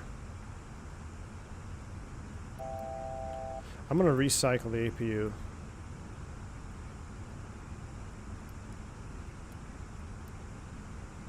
Seatbelt sign should be on, by the way. Yeah, we're not getting any APU start either. That's not good. Try the McDo circuit breaker. I don't think anything has popped. Alright, comm, electric. I just want to make sure. That's the altitude alerter. Let me check the back panel. Nothing is popped. And we went below 25. I'll go ahead and cancel the caution. Let's go ahead and keep it at 24. Since we're already close to 24, I'm going to set 240. We're going to take a break from the comm, and we're going to fly the airplane. So we're going to set 240. And we're headed towards Vegas. We would have ATC giving us vectors as well. So I'm kind of using the map mode to kind of help me out here. But let's stabilize the airplane at 24,000 feet. Remember, we got man thrust, so let's go ahead and get our power in there. Now, in alternate law, you don't have your protections, but the airplane still flies pretty mildly. Okay, so it does fly relatively mild in alternate law. It's not super twitchy. You just have to remember you don't have any of your protections now, right? So, or at least those stabilities. You don't have any stabilities. All right, so 240, about 250 knots. It's a little bit on the slow side, but that's okay. That's giving me time to work through the procedure. So we're going to hold it there, 24. Of course, ATC would give us a block altitude and everything we needed most likely. All right. Let's continue with the procedures, yeah. We're going to talk about gravity feed. All right, procedure and gravity fuel feeding. Apply the gravity fuel feeding procedure. FAC 1 off, then on, which we did. Bus tie auto. So we're going to go bus tie auto, and we already reset that. Let's see if we can reset FAC 2. That's no go. Skipping ahead there. Bus tie is an auto. Setting the bus tie to auto enables the APU to take an available electrical channel. So now can we get a start? So let's go off. And we'll wait, and we're going to repower, and negative Ghost Rider. So it is not available for start, which is going to be make this a little bit more spicy. I was planning on getting the APU on and then failing it for landing, but we'll just go without it. That's fine. Now, this is something that was interesting that I read earlier in the comm here. So it says APU start is not available for 45 seconds after the loss of both engine generators. This 45-second delay prevents any interference with an emergency generator coupling. So essentially, if you're flying along like we were and we lost both generators, you can't just start the APU. There's a protection there to prevent you from doing that in case whatever caused the generators to fail, you don't want it to happen to your APU as well. So there's that pause there that happens. All right. So anyway, I just thought that was interesting when I read that. I'm going to go ahead and a little bit bubbly on our altitude here, but that's fine. All right, blower plus extract needs to go to the override position. So we'll come up overhead, a blower and extract, override.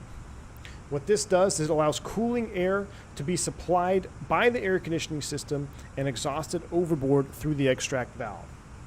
Fuel consumption is increased. The FMS prediction is unreliable, which we don't even have a FMS at this point anyway, so we'd be SOL. We're basically just going off of what we have and our fuel burn. Now, you still have your pages, right? So you can come here, you can hold your fuel page down. You can come over here, you can see our electric is doing its thing. You can see our bleed is still doing its thing. And that's that single bleed, so everything is fine there. We're going to continue our descent here. On IE-powered aircraft, we have an EPR fault, which we don't have right now, so that does not apply because we're in a CFM. Associated procedures. We're still not done. Flight control, alternate law, protection loss. Max speed is 320 knots. All right, before we get into the approach procedure, let's go ahead and give ourselves another vector about 040. And I'm going to go ahead and swap over to my map page here. And I am going to see Vegas. There's IFP. And Vegas is going to be over here, about 040-ish. Actually, it should be closer than that. It's right there. There it is. So there's Vegas at about 040. Matter of fact, let's make that track heading 047. That should be about what we need. I'm going to go back to my PFD. Let's go ahead and continue descent down to 180. So 180 is set. We're going to keep coming down. We're headed towards Vegas. Now we're going to look at the associated procedures now with landing with the RAT out in the emergency electrical configuration. Min RAT 140, max RAT 320, brake pressure maximum 1000 psi. So we got to remember we got to modulate the brake pressures. Fuel gravity feeding, avoid negative G. If there is a discrepancy between airspeed indications on the Captain PFD and the standby indicator, disregard the standby indicator. Anybody know why that is? So basically, if we're looking at both these here, we've got the Captain's PFD speed and then the ISIS speed. The reason you would ignore this speed is because this probe is no longer de-iced in the emergency electrical configuration. So it could possibly ice up. So that speed would be disregarded. Approach procedure. For landing, we're going to use flaps 3. So flaps 3 is selected on the overhead. Air approach speed, VREF plus 10, minimum of 140. So I'm going to do a quick, I'm curious to see here. I'm going to go over here. Nope, I don't want to do that. I'm going to go over here, arrival perf. And I want to select KLAS, enter. And let's just say we want to land on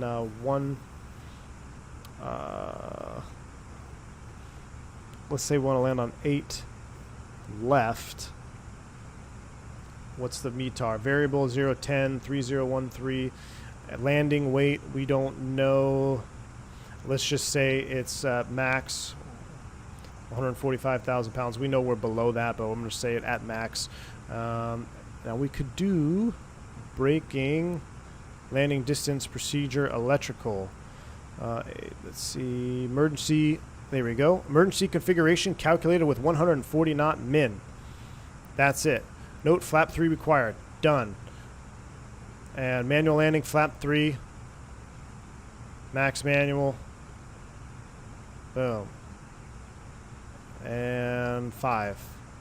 There we go. There's our landing distance assessment's been done. So that's pretty sweet. Let's come back here. We'll transfer over to the map page. Las Vegas is just off our left a little bit more. Hopefully we're going to get it in sight here. Once we get it in sight, we can continue to vector ourselves a little bit fast. Let's go ahead and bring the power back. We'll continue our descent down. I think we can see Vegas. Should be able to see Vegas here just off the left. I'm really hoping we'll get a visual approach because that'll help us drastically.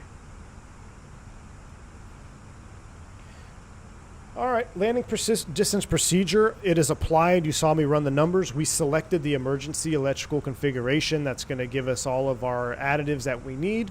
7835 with a factor distance of 9,000 feet. So we got plenty of runway for that. And I'm just about to see Vegas. Should be off our left here pretty soon. We'll keep coming down. We'll lower that nose a little bit more. A little bit more power out. Don't want to be screaming too fast, but don't want to get too slow now either as we come down. Getting slow can be just as dangerous as being fast. All right, alternate protection loss. When landing gear, we will be in a direct loss. So when we lower the landing gear, if you remember from the check ride streams, if we're in alternate law right now, which we are, if we lower the landing gear, we're going to go into what? We're going to go into direct law. So that is when the sensitivities are going to be extremely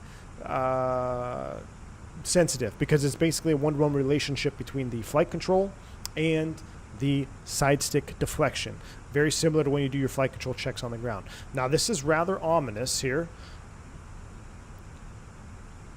0 to 10 miles, few at 5, broken at 7, overcast at 9. So hopefully we can get down.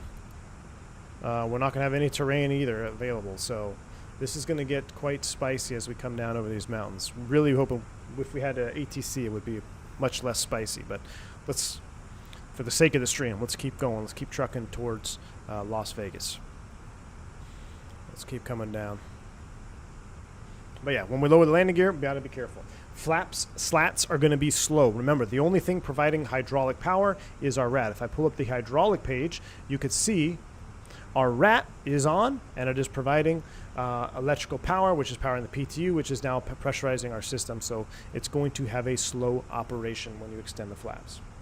FLS, if installed, limit to FAP plus RAW, which not applicable in this scenario.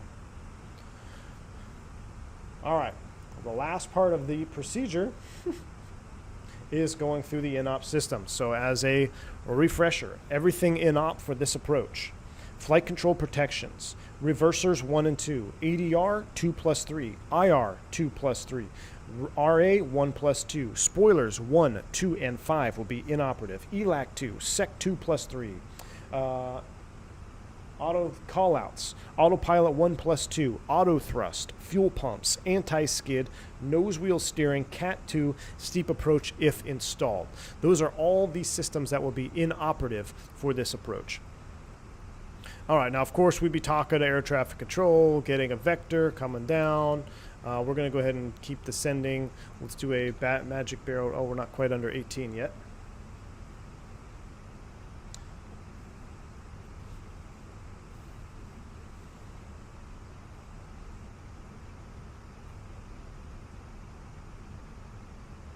Is battery draining of the iPad simulated? I think it is if you disconnect it, but we're not going to disconnect it. All right, so with that, we did our landing distance assessment. We're hoping for a visual approach to any runway at this point. We no longer really are concerned with doing a specific procedure. It should be visual once we get down below 5,000 feet. I'm going to go ahead and continue our descent. Let's set 10,000. Now, I know there are some mountains as we approach Vegas, so we got to be kind of careful here. Matter of fact, it would kind of benefit us if I pulled up a Vegas chart here. Let's add an alternate, and let's put Las Vegas in here. KLAS, enter that. And then let's pull up an approach chart. Not an arrival, I want an approach chart. Oh, come back. Let's just say we want to do the ILS or RNAV. That's RNAV. I just want something with altitude. So that's 3,600. I'm just trying to get an idea. 12.9 is the sector altitude, so that's going to be kind of sketch coming in. So I look at the ILS chart for the other direction, opposite direction. No. RMP 19. I'm trying to look for a chart that gives me the best situational awareness. It's probably going to be that RNAV RMP 8. So you could see the highest mountain on this terrain here is a little over 5,000 feet. So actually that peak is 9,000, 8,000 feet. So we'll keep an eye on it as we descend down. We're out of 16.4. I'm going to come a little bit to the left. Now, of course, you'd be getting vectored. Would you still try to restart the APU? Yeah. That has to do with our essential shed failure. But I don't... Yeah, that has to do with the essentials. That failed. So in my emergency that I declared, we actually recovered the essential. So I'm not able to recover the essential because I lost my McDo's here now. So the way that the failure happened, I'll have to recreate that one differently because there were several different failures. But we'll come down to 10,000 feet, just kind of switching between. Let's make our track 050.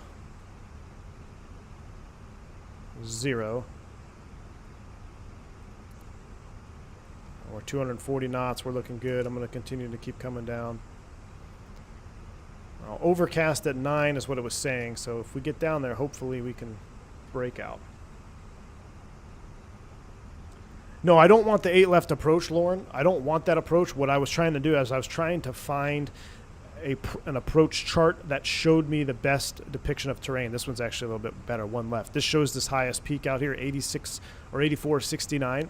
Just building situational awareness. Because if you were really in this situation right here, no McDo's, no terrain, I mean, you've got your map that you can transfer over, but that's about it.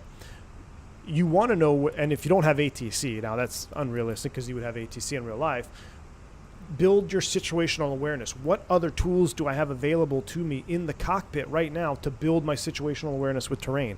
I know the area roughly, and I know there's high terrain around, but if I pull out some of these charts, I can start looking at, okay, this is where this mountain is, this is where this mountain is. These are my sector altitudes for off the Las Vegas VOR, right? So I'm building a situational awareness picture. I'm not concerned about doing an approach because I'm going to do a visual approach. I just want to use whatever I can to build a broader picture for me to keep the airplane in a safe condition.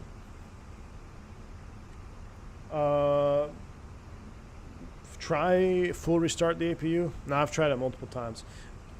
The only other thing I can think of is we could do a breaker, and I got to look for the breaker. All right, so there's Vegas. I'm going to actually head for not the highest peak, right? I'm going to set 9,000. We're going to head for the bowl. And let's find this APU breaker. Is it, let's do it. I'm pretty positive it won't change anything. This is engine fuel valves, auto flight controls. Maybe it's not, is it not monitored?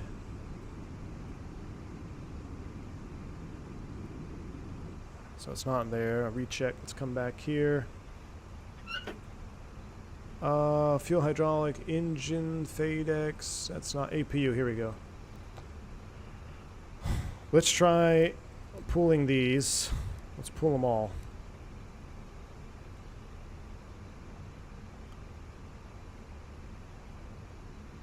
All right, and let's go ahead and reset. Now, you wouldn't just go ahead pulling breakers willy-nilly, but I'm curious myself. Master switch is on, and start. Ladies and gentlemen, we have ourselves an APU start. Whoa, whoa, whoa, with the speed there. What happened? Let's go ahead and switch back to my map view. Vegas is just over there. We're actually a little bit low. Once the APU coming on. No, it wasn't the altitude. I tried it. It was a breaker reset, but that's weird. All right, APU's coming up. Now, when the APU comes back, theoretically, since we're a little bit further out than I thought, let me set 10. We're going to get some systems back here.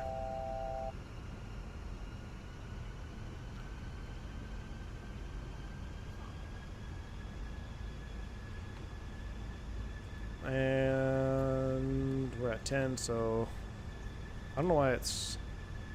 There we go. APU should be coming online.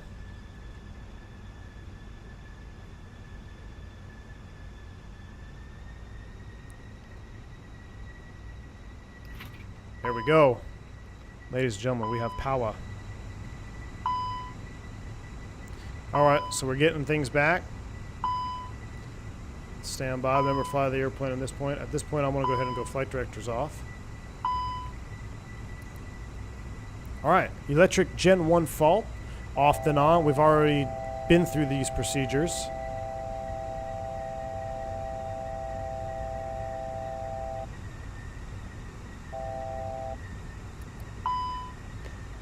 So we're not going to get any of these back. Just doing semantics. This is just resetting the ECAM basically because we got the APU on. Electric Gen 1, Gen 2, if unsuccessful, off on both. Clear electric, clear electric. Nav baro discrepancy check. What is the current baro down here? That would be good from ATC. Oh, no, landing. It was here. Had it. It was 3013. So we'll set 3013. We'll set both of them. 3013. That's back. ATC transponder system 2. Check. Clear nav. Clear nav. Autoflight FAC 2 fault. Remember, we got our power back, right? So now we're going to reset FAC 2 and it should come back. FAC 2 off. Back on. Landing elevation adjust. Cabin pressure, landing elevation fault. So we would do... What is the landing elevation in Vegas?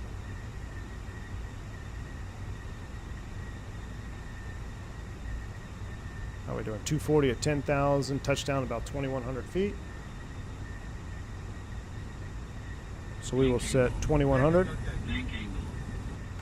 Captain, if you need me, I'll be in the front lavatory with a moderately attractive flight attendant. Good enough, considering the situation. Seat 2A, thank you so much, man, for the super chat there. Appreciate you. Very generous. Hey, man, in this situation, good enough works for me, my friend. All right, we'll go ahead and clear cabin pressure. Status, we already know the status. All right, so now our APU is on and providing us some additional power, but our RAT is still out. So, hey, we're actually much better off now than we were earlier, and we should have the FOs, FMGC. There we go. And we could go... Well, lost all of our flight plan, but that's okay. You could reload something in here. But what I'm going to do is we're actually going to refail. We're going to refail it because I want to land with the RAT doing all the work. But yeah, so you'd have this back and go arrival. Just say 26 left. Insert that. Get you going in the right direction. Boom.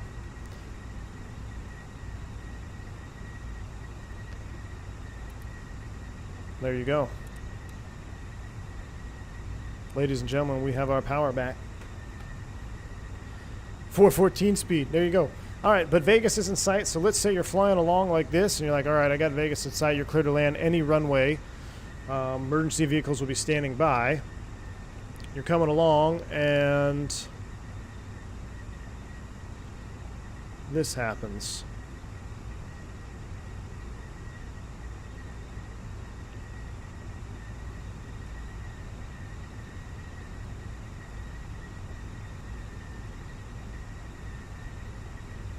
No, it didn't shut down on me. It should do an auto. I was trying to get it to do an auto shutdown.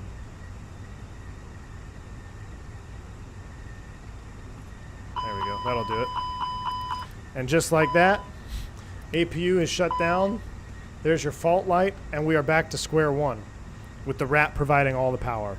So you could run through your whole procedure again, which you would if time allowed. We'd clear electric. You saw me run through all of these. Master switch for the APU off. That is off. That's the only thing different now.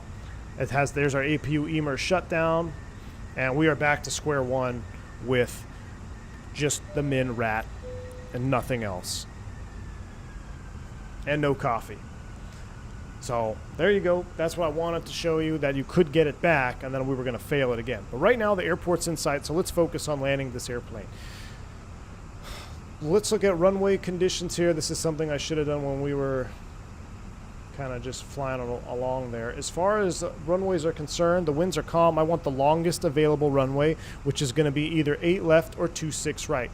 In this scenario, since it's going to be a little bit tight for me to get onto 8 left, I'm going to take it out, and we're going to make just a VFR pattern, left downwind, to land on 26 right. It's the longest available runway. It's over 14,500 feet long. We've already talked about our speeds. We've already set our flaps 3. We've already done our landing distance procedure. So we are literally just flying an Airbus without fly-by-wire in alternate law. Well, we still have fly-by-wire, but we're in alternate law. And we're just flying a visual pattern all the way back to your 172 private pilot days. We can set traffic pattern altitude, which is going to be roughly, if it's 22, it's going to be 37-ish hundred feet. So we'll just set 3,700 feet here as a reference. I have manual thrust. I'm going to set my min speed of 140 knots. Now the rat will provide power below that, but for approach, you don't want to be any lower than 140.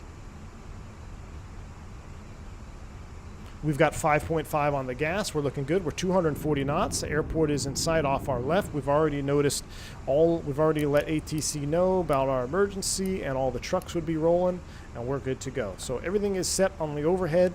Now we just get to fly the airplane and set up for a visual approach to 26 left. Glad my coffee is already made. There you go. So we're back to square one. All right, well, good thing we came over here where it's visual. Now, one other thing to note here on this particular approach, because the slats are going to be slow, we're going to give ourselves a nice long final. I'm not going to turn it in. This is not where you want to do a triple nickel approach or do a shit hot break, as they like to call it. You want to give yourself plenty of time on final to get the airplane configured, make sure you're prepared, and when you get that landing gear down, remember, you're going to go into the direct law where your trim was actually going to be frozen. So there's different techniques that we can get into about that at a later date, but just stuff that would be going in the back of your mind, especially for a go-around. Going around in this scenario is possible, although highly, highly, highly not recommended. So especially with terrain out there and clouds above us. I think long final, probably about 15 miles out. Yeah, let's see, 6 left. Las Vegas. Someone coming into Vegas? Rit? Now simulate a bird strike on the rat. No, that would not be good.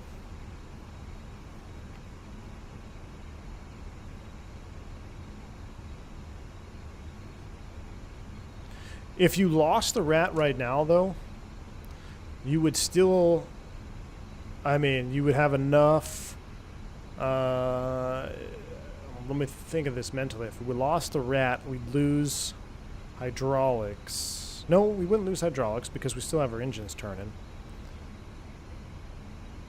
So you could, I mean, you'd be on battery and your static inverters. So you would, at this point, I mean, it's get her on the ground. I see that traffic out there. I guess we'll make a radio call. Las Vegas traffic, Cactus 357, emergency aircraft. We're setting up for 26 right. We see the traffic on final. We'll turn in behind you over the lake. Emergencies require a controller. Roger that. That's fine. We'll keep up for the emergency traffic now at 1547. Let's go ahead and extend flaps 1. Look at those slats. Look how slow they are.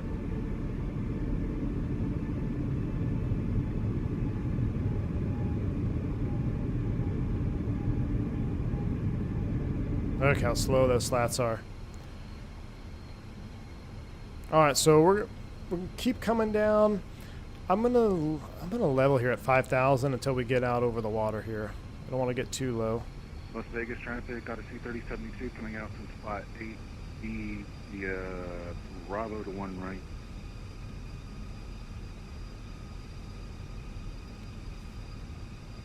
A little bit more juice. And as a buffer, you know what? I'm going to bug 160 just right now because I don't even want to get close to going below 140 if I can help it. We'll go ahead and extend flaps 2.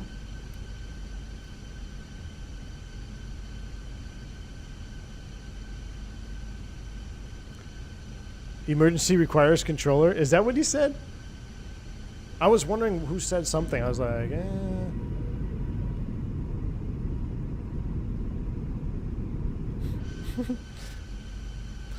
Well, that's fine. All right, let's go ahead and start turning in. Remember, a nice long final here. We'll maintain 5. We should be well below the path. Now, a good FO with VHF 1, theoretically, we could go nav 1, and there'd be a way to tune the ILS. You could still tune this ILS, but because I don't have an autopilot and we're so close in, we're just going to fly it visually. But you could definitely tune in this ILS.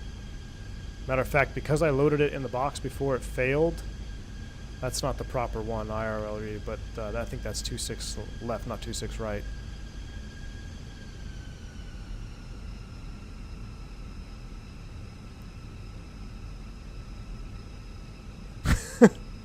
Pete Monitor, I agree with you, man. Alright, so we definitely overshot the final. That's okay. Let's go ahead and come around. 160, we're flaps 2. We overshot this final here. That's okay. I'm going to keep trickling down. 1,500 feet above field is right about 3,700 feet, so we've got about 1,000 feet to go. We're looking good. I think Reelan, which is the 26 left FAF, is about 3,800 if my memory serves me right, so we got plenty of time. United 7028, going to be following the Odyssey out to right. Las Vegas traffic.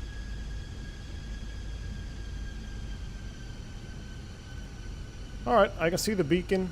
I'm going to go ahead and reset now. The aircraft on final, 26 left. What wind readout are you showing? Say that again?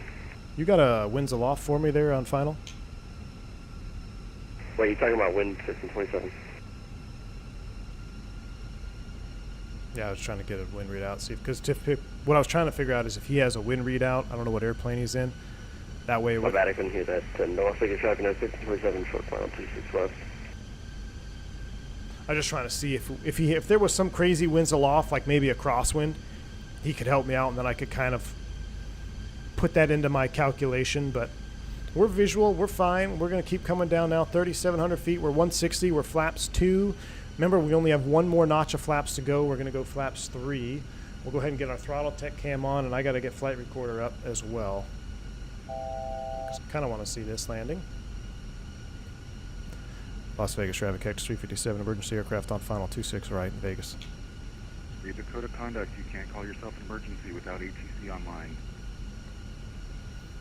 What if I identify as an emergency? Doesn't matter.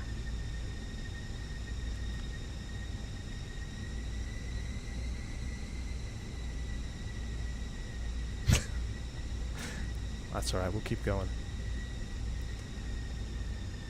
All right, we're 3,700 feet, 160. Runways in sight. 26 right. And recording is starting now. Now I'm going to go ahead and bug 140. That's the altitude alert. We'll go ahead and cancel that. I'm going to extend flaps 3 before going gear down.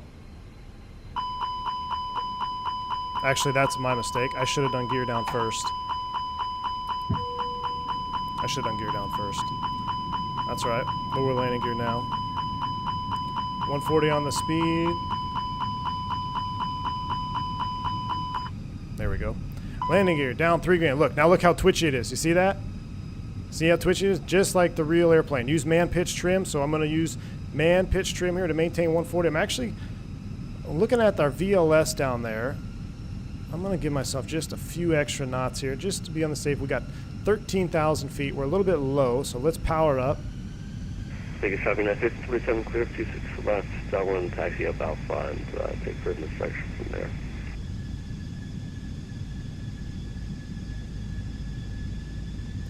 Vegas traffic, Cactus 357, a dual gen failure, no APU, no FMS, no McDo. We're landing 26 right, not an emergency.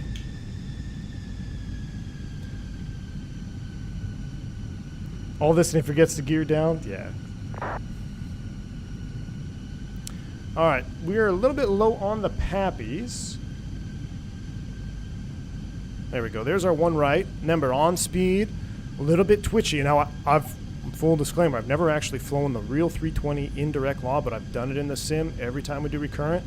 And what you're seeing on the screen is actually very true to what I've experienced in the sims for training. So, this twitchiness that you're seeing is very nicely modeled, actually. You just gotta, less is more, almost. Less is more. See, I was doing a lot of oscillation there. I'm gonna go ahead and come back out here. Less is more. Watching that speed.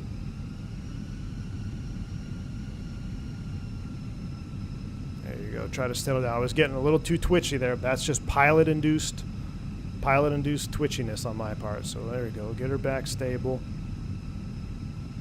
Less is more. Spoiler's not armed. I didn't think they would arm, actually. That's why I didn't arm them, but I guess they should have at least armed the switch. I'm going to come in on 3 reds. That's totally fine. I'd rather be low instead of having to go around here.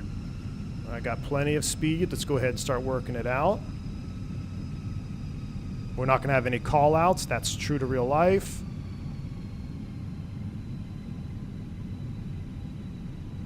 Don't try to be super fancy here. Just arrest that descent rate and let her touch down. Now we're not going to get any reverse, or I don't believe. I got to zoom my view out here so I can monitor brake pressure. 1,000 psi max. With this aircraft, you can actually step on the brakes. It will mitigate, or it will regulate for you. Older versions of the 320, you had to manually watch that through that hydraulic pressure there. As we go below 120 knots, you can see it's going to stop providing power. We're getting more ECAMs. Just fly the airplane. Fly the airplane. Now, I don't want to block everybody here, but we would obviously now stop on the runway. This is normal. Everything going black here because we've lost our rats, now no longer providing power. Vegas traffic 927 crossing 26 right Alpha. I don't know if I can get out of the way here. I'm going to try to get out of the way. Vegas traffic out of C3072 crossing 26 right, we'll hold short 26 left. At Delta. Alright, so I don't have any nose wheel steering, which is true to real life. So we'll go ahead and stop here. We'll set the brake. And we'll stop recording. 29 ready to check. We'll go ahead and disconnect so they don't see me on the runway. So we'll disconnect from them because we don't want to have them seeing me on the runway. So now we've stopped. And, ladies and gentlemen, welcome to Vegas. We're going to need a tow to come get us. That's pretty cool. A rat has stopped spinning there. We'll go back into live cam. But that was extensive. The plane is done. We're going to the hotel. We're going to get someone to come out here and tow us into the gate. This would actually be kind of unique because we don't have an APU, so we can't start the APU and shut the engines down. We're going to have to be towed in either completely cold and dark, which I don't even know how they would do that. Someone on ground crew, I don't know. Can you tow in completely no engines, no APU? I don't see why not, I guess. But that would be interesting. We'd probably deplane on the runway. They'd bus the passengers to the terminal. You'd get out of the aircraft. And I'd be going to the hotel bar, that's for sure. You, but I'm exhausted. I'm getting off this bus and heading to the first bar I see. Another great stream as always. Callie Simmer, thank you so much for the $10 super chat. Yeah, I'm exhausted too. After these streams, I always feel like, man, that was didn't really get to be with you guys in chat. It was just kind of fire hose stuff after stuff, and I'm trying to do a bunch of different things at once that normally 2 people would be tackling together. But let's go ahead and check the replay out And let's see how we did. So I'm going to go into replay mode here. And I'm curious if I don't change anything on the airplane. Let's do this. Let's go replay. I was just wondering if the screens would power back on because the rat would be spooling up, which they are. That's cool. That's pretty cool. You deserve a bourbon or two after that. Oh yeah, thank you, Romulus. Appreciate you, man. Chaos, yeah, you can steer with differential thrust for sure, but with alternate brakes and everything like that, it's not going to be me. I'm not taking that responsibility. Someone else can come get me. Someone else can go do differential thrust to the gate, to the terminal. At that point, parking brake is set. You wouldn't initiate, I don't think, an evacuation unless you had another indicator, right? Maybe there's a fire, wheel well fire, or something like that. Then you would probably consider an evacuation, because you've got to remember, anytime you do an evacuation, someone is going to get hurt. Going down those slides, someone will get hurt. So it's always better to err on the side of not doing the evacuation if there's no reason. Now, of course, if you need to, then by all means, you got to do an evacuation. But in that scenario, airplane is totally fine. We just had electrical problems. Let's bring some air stairs up to the gate. Let's close the runway, get the people off, get everybody away from the airplane, everybody safe, and then the ground crew will have to do what they got to do to get the airplane back to the gate. But joystick sensitivity is completely linear, Tobias. It's linear now on the 320. Shaq says, now here comes that bill for these amazing services. Quick run, everyone. Thank you, Shaq. Appreciate you, man. Just realized that livery is the Soli A320. Yes, indeed it is. It is. I use Flight Recorder. That is the replay tool that I use. Bosch, I agree, man. I mean, that's what's cool, you know, as you see me kind of fighting the airplane here in this twitchiness, that is exactly what happens. And once I realized what I was doing, I was like, okay, I need to, less is more. When you're on in direct law, I was always taught in the sim that, hey, less is more. Watch your speed. Don't chase anything, because once you start, you know, trying to chase the dot or chase the pappies in that direct law, you're just going to be making people sick, especially in the back. So less is more. Set a pitch attitude, hold it, use your thrust, check your profile, check your center line, and then reassess. Keep on coming. Profile, center line, speed, keep on coming down. So I think I started to get a hang of it here more towards the end. You can see we're much better off here, much more stable. But yeah, you have, in that direct law, you have a very sensitive side stick. And that's by design. So coming down here in the flare, let's see what happens.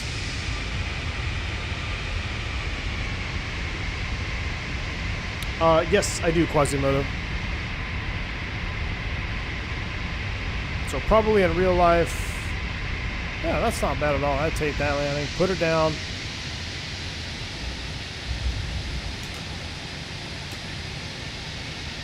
And no reverse. Yep. Oh, the spoilers weren't armed. But it has to do with hydraulics. I didn't think to look at the wings before we reset to see what spoilers were out. Member for 2 months. Thank you, T-Sizzle. Not an emergency aircraft, by the way. Thanks for a great stream. Yeah, we were not an emergency. We were not an emergency. All right. Does the light flash like that too? No, Shaq. That's just because I don't know why that's flashing like that. I think that's because it's like the switch position maybe isn't where it's supposed to be. I'm not entirely sure. But what's cool here, let's actually watch the airplane slow down. Let's see what happens here when we get below like 120-ish. Oh, I still have my brake set. Rip. Decelling. So at this point, you're no longer providing any power. There we go. Look at that. There's our more cautions. Look at everything. It's because we got no more power. That's pretty cool that that depth of simulation is there. What if I bring up the hydraulic page? Can I do that? Yeah, look, that blue hydraulic is out, and then we lose all our screens. And all the external lights. So on battery power, yeah, you don't have any external lights on battery power.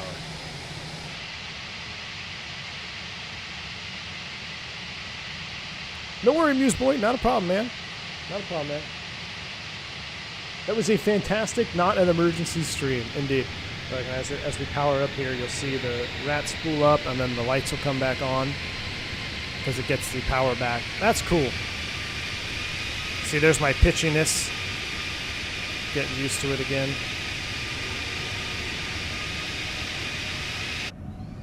Screens are back on, everything's back on.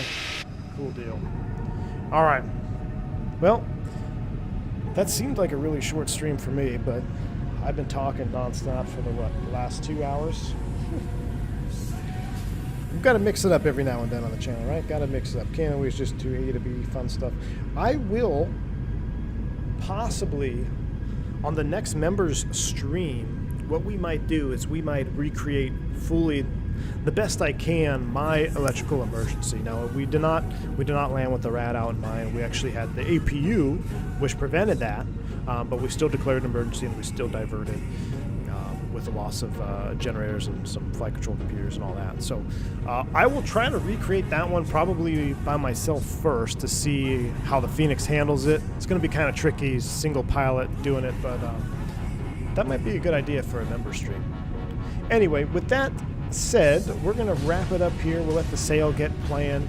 I got to get home. I got some things I got to take care of. We got to get ready for the big NCAA championship college football playoff, or I don't want to call it the CFP championship, but anyway, go TCU. Guys, hope you enjoyed this stream. Until next time, stay safe, stay healthy. I'm V1. See ya.